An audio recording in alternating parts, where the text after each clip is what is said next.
Ya oke guys, balik lagi sama gue ya karena data nggak bisa bohong hari ini Jumat ya, tanggal berapa nih John?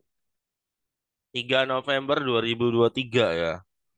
IHSG posisi ya naik ya.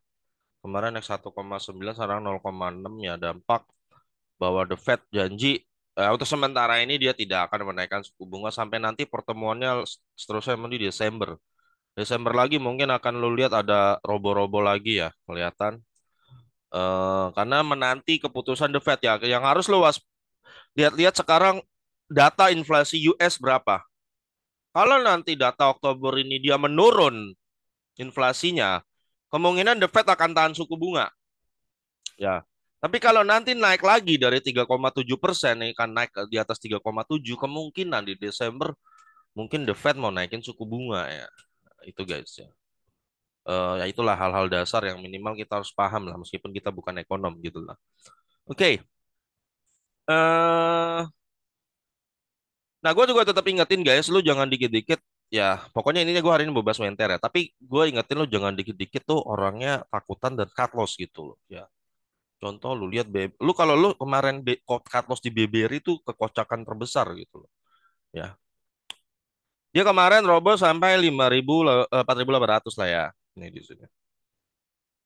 Setelah itu lu tahu, kemarin naik 4% dan sekarang naik lagi sekitar 3%. Orang yang pinter di pasar modal ya, ada orang yang pinter yang ngarepin lu tuh cut loss. Ini orang-orang ini pinter, dia tuh pinter ya. Apalagi nih berita BBRI mau roboh sampai 4.800 tuh ditebar Fir di grup-grup WA dan di grup-grup macam-macam lah. Sehingga menimbulkan orang panik di sini kan, panik wah, jebol ya. Yang gara-gara ikut roboh sehingga orang kan rata-rata banyak yang ikut-ikutan kan yang mereka yang nggak stabil yang nggak tahu jati dirinya ikut cut loss di sini. Orang yang pinter yang tadi nyuruh lu cut loss itu tebar-tebar Fir itu dia serok di sini. Dan sekarang apa yang terjadi hanya dalam 2 hari naik 8%. Mereka cuan. Nah, jadi kalau lo ada duit, lo serok sini. Kalau nggak ada duit gimana, John? Diemin aja. Sekarang gue tanya gini. Anggaplah dia robo di sini. Lu nggak ada duit, diemin aja kan? Ternyata diemin balik lagi dong. Ya. Kalau lo cut loss, kocaknya kalau lo cut loss ya, John. Lu cut loss nggak bisa balik lagi. Nggak bisa balik lagi, John. Itu kekocakan. Coba deh direnung-renungin dulu deh. Kayak gini deh. Ini nih, kebanyakan orang lucu gitu loh. Dia cut loss.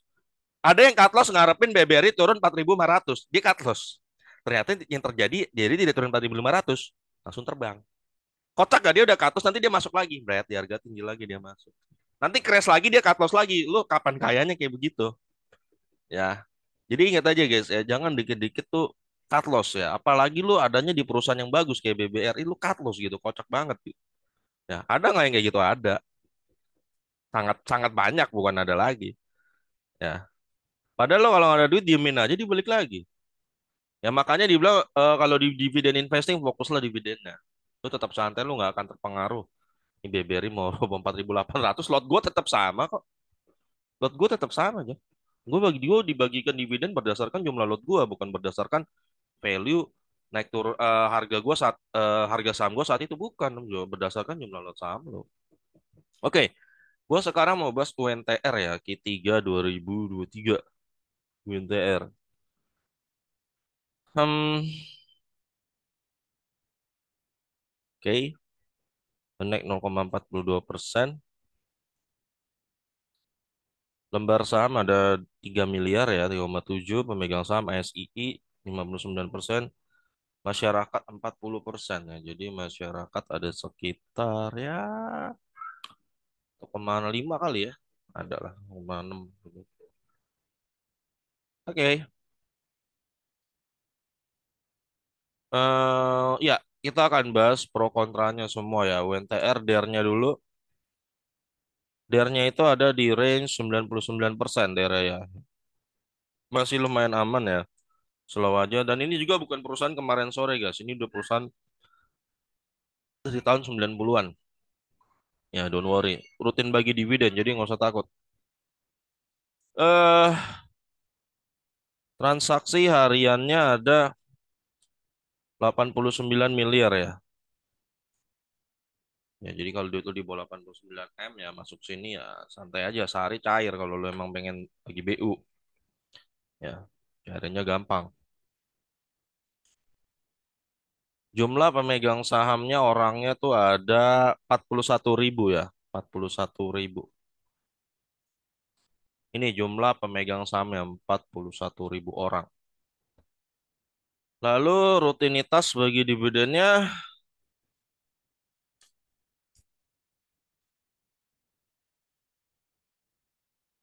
ya kita bahas dulu biar lu semakin yakin gitu. Kita buka datanya.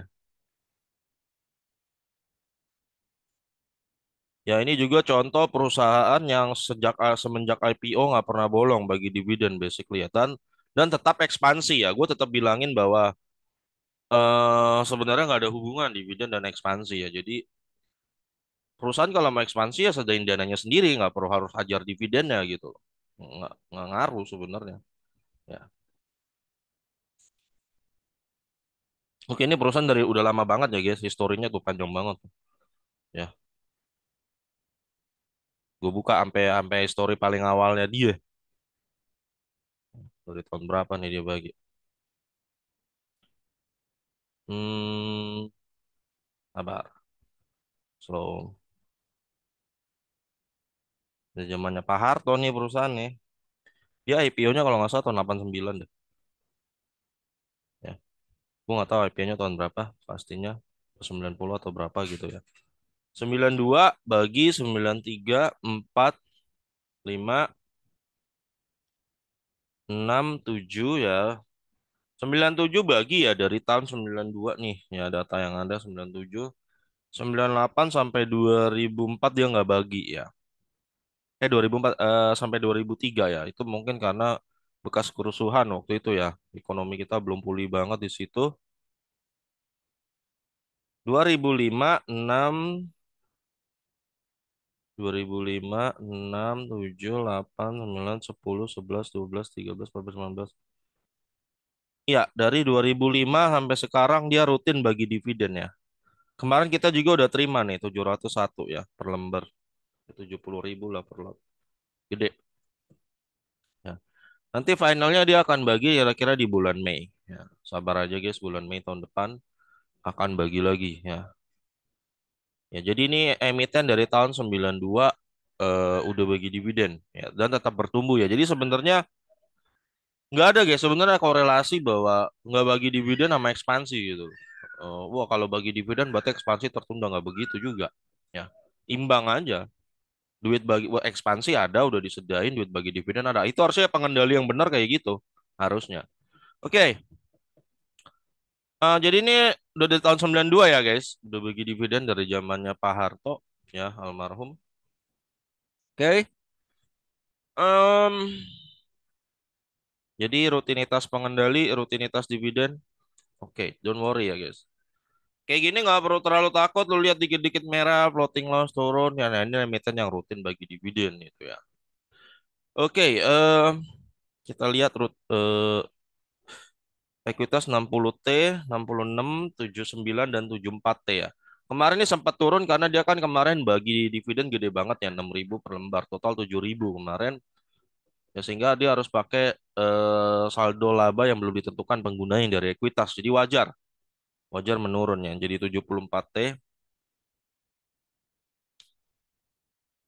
Lalu lembar sahamnya 3,7 berarti sekarang book value-nya 20.000. Book value-nya 20.000.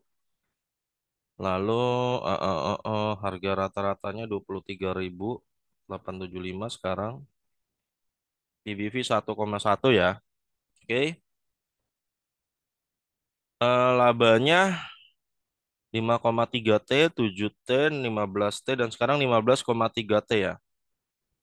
Cuman turun 3% laba bersihnya ya. Wajar karena harga batu bara juga ada yang turun. Kalau lu lihat laporan keuangannya, justru penjualan kotornya meningkat ya. Nah, ini kabar gembira buat lu nih. Yang tahun lalu cuma 46T dia penjualan kotornya nih. Penjualannya ya sekarang 57T. Ya, lu bisa lihat sendiri. Ya, meningkat banget kan. Laba bersihnya turun wajar ya karena mungkin dia kan beberapa ada batu bara juga ya masih menurun lah. Tapi secara penjualan meningkat. Ya. WNTR EPS-nya saat ini ada di 4114 ya. Kuartal 4 1609 2756 5631 4114. Kuartal 4 kira-kira berpotensi tembus 5485 guys ya. Ya, oke, 5485. Nggak terlalu beda jauh sama tahun lalu ya, lumayan. Dividen 644, yield 2,7, DPR-nya sorry ini tadi DPR 40, nih 45. Ya, yang ini 100 berapa puluh persen gitu ya kemarin ya. Heeh. Dan dia nggak mungkin lagi bagi segini lagi guys. Jadi lo harus paham kemarin itu momen sekali-sekali aja. Ya. Jadi nanti akan balik ke setelan pabrik dia bagi 45 ya 45% lah kira-kira. Ini 1240 yield 5%. Kemarin sempat 26% yang kita dapat ya. Tergantung average sih. Kalau leverage agak rendah ya bisa dapat 30 ribuan. 30%. Tahun ini kan dia udah bagi 700 ya. Kemarin lumayan. Totalnya tuh dia akan bagi ya guys. 5485 kali 45% aja totalnya ya. Totalnya itu 2468 UNTR bagi ya. 2468 totalnya nih. Totalnya itu dia akan bagi 2468 total ya. Konjen terusin deh. UNTR itu total akan bagi 2468. Kan dia udah bagi 701. Berarti nanti final di bulan Mei 2468 dikurang 701. Finalnya itu 1767. Ini guys ya, di bulan Mei ini 1767. Ya, itu yield dibagi 23775. Ya. Ya, 7,4%. Ya. 7,4% di final di bulan Mei ya. Lo kan kemarin udah terima 2,9 ya. Total sih sebenarnya dia bagi 10%, udah 11% lah return setahun udah. Gede lah. 12 bulan lo 11% bersih. Lu bangun kos-kosan aja kalau di kota gede mungkin lo bisa dapat 6%. Kalau dia udah agak-agak pinggir, misalnya ke arah-arah ke mana tuh? Jawa ya, Jawa Tengah, Jawa Timur malah cuma bisa kena 3% doang return lu bikin kos-kosan. Ya, ini lebih enak. Lu tinggal taruh, nggak perlu ngurus, nggak perlu perbaikin kerusakan, rumah nggak perlu 11%. Ayo, terserah. Gue kan ngasih lu pemahaman aja nih. Ya lu percaya atau enggak, terserah. Ya. 11%. Lu invest di mana di real life segitu bersih? Susah.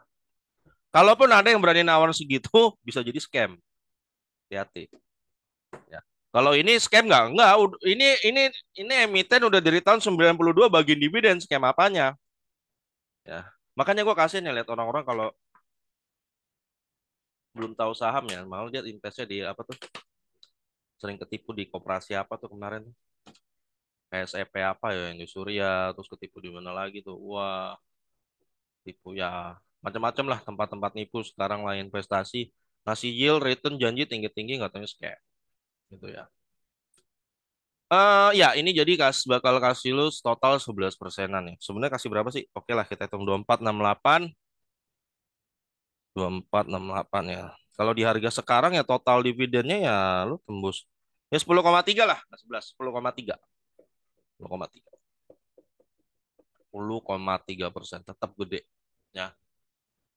Oke, sekarang terakhir harga warasnya aja. Jadi ini finalnya bakal sekitar 7 persenan guys ya. 7% lebih. Gede. Tinggal wait aja guys ya. Jadi kalau dividen investasi tinggal tunggu aja dividennya. Nanti dividennya lu bisa beliin saham lain. Nanti saham yang udah lu beli itu akan beranak lagi jadi dividen lama-lama jadi gede. Cara ini adalah cara yang dilakukan Warren Buffett. Sesimpel itu yang dilakukan Warren Buffett. Dapat dividen, invest lagi, dapat dividen, invest lagi, dapat dividen, invest lagi. Sesimpel itu yang dia lakukan. Tapi orang nggak mau percaya. Ya. Dan dia tuh jadi daftar 10 orang terkaya ke dunia tuh dia udah puluhan tahun loh. Dia stabil di situ. Warren Buffett itu hebat. Melakukan hal sesimpel itu. Orang lain boleh naik turun masuk daftar 10 besar dunia ya. Tapi Warren Buffett selalu stabil di situ. Yang dia lakukan cuma sesimpel itu, guys. Memang kayak lama, tapi memang lama. Lo harus sabar. Ya ibarat orang nanam pohon itu dari benih dulu, sabar dulu, tahun pertama, tahun kedua, nanti ada tahunnya kira-kira pohon yang udah lu tanam jadi gede, lu tinggal nikmatin buahnya. Nah, itu nggak ada yang instan lah, gitu lah. Oke, harga warasnya dia ada di, kalau dari EPS lu kali 10 aja.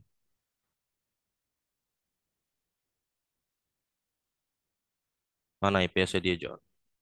5485 ya. Menurut Benjamin Graham, nih barang baru mahal kalau ada di harga 54.850. Sorry, ini. Nah, tapi kalau dari dividen ya kali 10 dan 20 aja ya. Supaya lo dapat gambaran nih barang ada di harga berapa.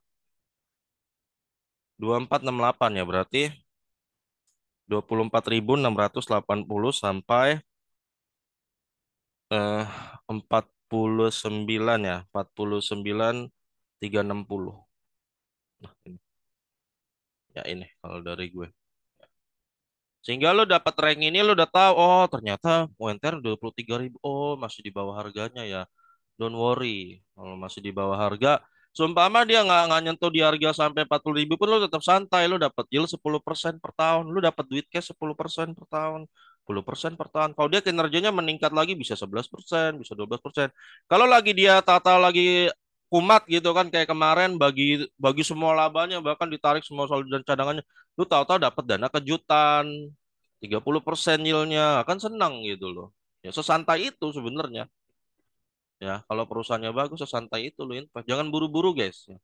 Buru-buru sering banyak jatuhnya. Namanya orang kalau di Benjamin Graham sih ceritanya, kalau investor tuh ibarat orang yang naik naik kendaraan pelan ya, pelan tapi sampai di tujuan. Ya, kalau trader itu ibarat orang yang suka ngebut, nih. Ngebut mungkin 100 kilometer per jam gitu kan, atau 80. Oke, sekali dua kali lo nyampe ke tempat kan, net, net, net. Tapi kan potensi lo untuk kecelakaan di tengah kan lebih tinggi. Lebih tinggi probability-nya peluang lu kecelakaan jatuh parah ya ketimbang orang yang invest naik motor kan pelan-pelan atau naik mobil pelan-pelan ya paling kalau ada jatuh dikit Fred nggak parah gitu loh namanya itu naik pelan-pelan gitu loh tapi pasti sampai di tujuan gitu. Ya terserah lu mau yang mana itu aja sih. Oke sampai lagi temen di sampai lagi video gue berikutnya data nggak bisa bohong ya.